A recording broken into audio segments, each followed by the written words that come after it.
생활에 보탬이 되는 뉴스, 친절한 경제 시간입니다. 접는 스마트폰, 폴더블 스마트폰에 이어 최근 TV를 돌돌 말 수 있는 롤러블 TV가 화제를 모으고 있습니다. 네, 하지만 출시일도 미정인데다 예상 판매가가 수천만 원에 이르러서 아직은 그림의 떡인데요. 출시에 무슨 배경이 있는 건지 박대기 기자와 함께 짚어보겠습니다.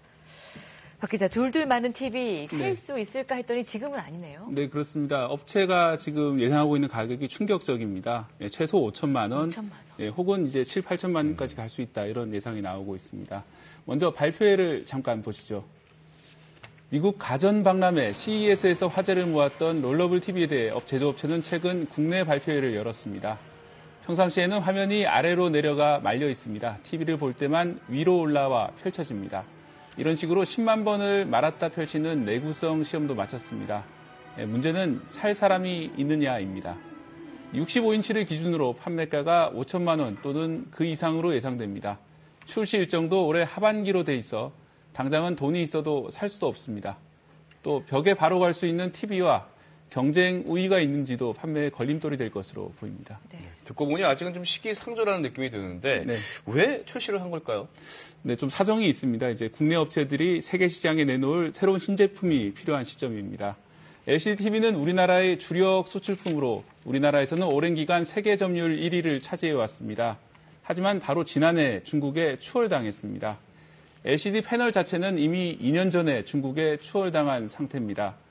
결국 LCD TV 제조사나 디스플레이 중간재 생산업체로서는 중국이 기술 격차 때문에 따라올 수 없는 획기적인 신제품으로 새로운 시장을 여는 게 절실한 시점입니다. 롤러블 TV에 채용된 디스플레이는 LCD가 아니라 OLED라고 불리는데요.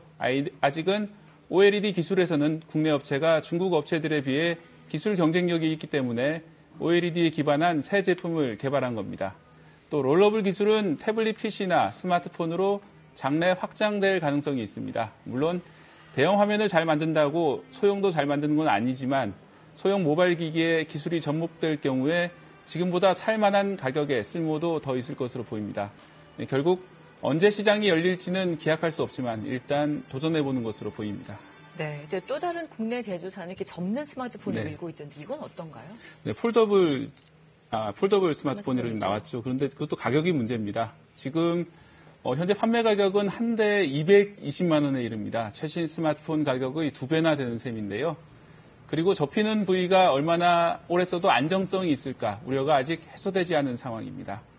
이 제조사의 경우는 앞서 롤러블 TV를 만든 제조사의 계열사에 비해 소형 OLED 기술에 강점이 있습니다. 이 때문에 소형 화면을 이용한 접는 스마트폰을 개발한 겁니다.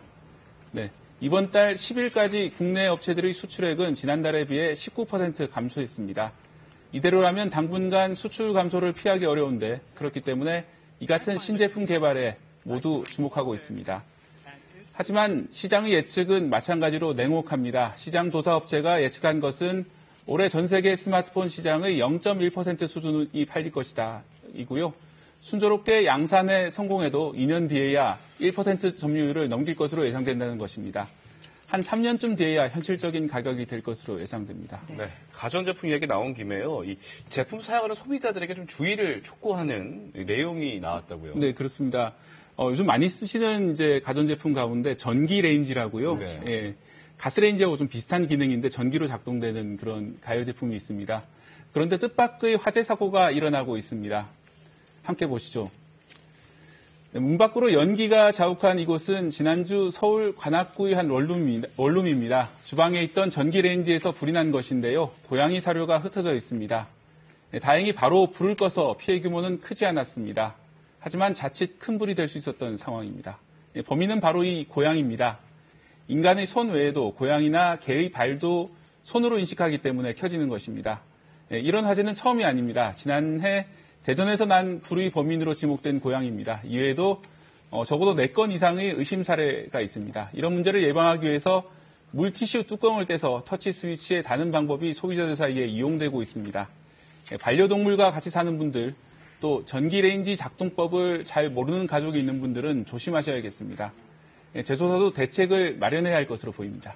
네, 오늘 생활에 보탬이 되는 경제 이야기 박대기 기자와 함께했습니다. 고맙습니다. 고맙습니다.